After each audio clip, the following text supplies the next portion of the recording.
আজকের পর্বে দেখা যায় লহরী ম্যাম তটিনীকে জানান যে লীনা মজুমদারের কবিতা পিককে শেখানোর কথা তিনি কর্ণ চ্যাটার্জি ও সত্যজিৎ মুখার্জিকে বলেছেন। টনি বাবার সঙ্গে মজা করে কথা বলতেই তাকে ডিম আর দুধ আনতে বলেন। এতে অপমানিত বোধ করলেও সত্যজিৎ শেষ পর্যন্ত বাজার করে আসে।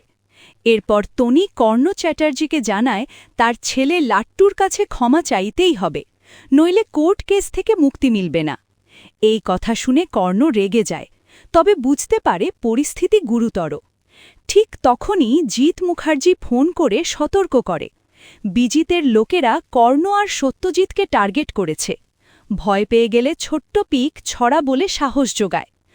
পরশুরাম এসে স্পষ্ট জানিয়ে দেন কোর্টে পৌঁছনোর আগেই তাদের শেষ করার পরিকল্পনা হয়েছে, তবে তিনি আশ্বাস দেন যতক্ষণ তিনি আছেন কেউ ক্ষতি করতে পারবে না। অন্যদিকে বিজিত লাহেরি আত্মবিশ্বাসী হলেও আগামী পর্বের ঝলকে দেখা যায় তার গুন্ডারা হামলা চালাতে গেলে পরশুরাম চেম্বার তুলে প্রতিরোধ করেন। এখন দেখার বিষয় কর্ণ আর সত্যজিৎ কি সত্যিই বদলাবেন নাকি বিপদ আরও বাড়বে।